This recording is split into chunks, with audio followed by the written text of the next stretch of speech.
Another activity that's project-based learning that I have for you that you may want to do out in the schools, and I do expect you to make this as part of the course requirement, is what I call the Ooblek Challenge. This is a really good one for you to do if you're going to go out to a lower grade. The kids really get into this. You do have to have some planning as far as mess and trying to reduce the mess, because this stuff can be quite messy. Basically, all you need for this activity is cornstarch. You need one food coloring, choose your color. And the best way I have found to do this is to slowly add water to the cornstarch.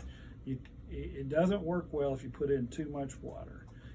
It also requires a lot of what I call kneading, K-N-E-A-D-I-N-G, I believe is how it's pronounced, but you can't mix it with a spoon. You basically have to get your hands in it in a tub. And it's also goes under the name of Guyuk, and I think it's not slime, it's Ooblek. I would let you consider a slime substitute if you've done slime before, but for the purpose of this activity, it's Ooblek, and I've got it on Blackboard for you to look at. I just made this up. There's other different ways to do this, but this particular one is a scenario where you're manufacturing this substance that was found in the Antarctic regions. Miners mined a strange, we gotta use green food coloring for this, strange green substance deep within the Earth's crust. As scientists, a sample of the green substance has been brought to your lab for examination.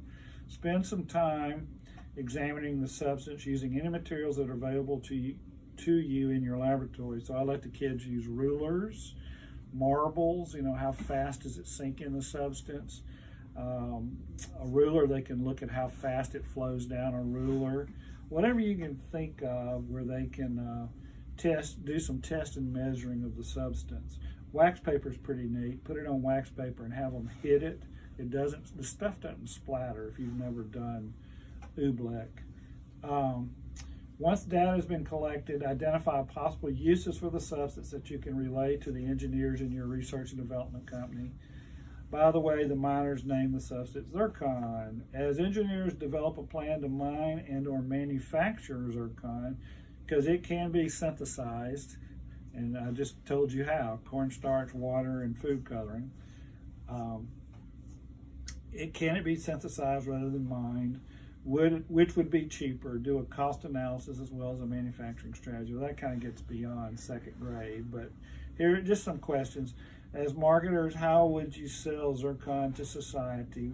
What profit margin would you seek as a company of zircon? Would you change the substance's name to better sell the product? Is there more than one product your company can derive from the mined substance known as zircon? And I have done this before where they play with the stuff and they examine it.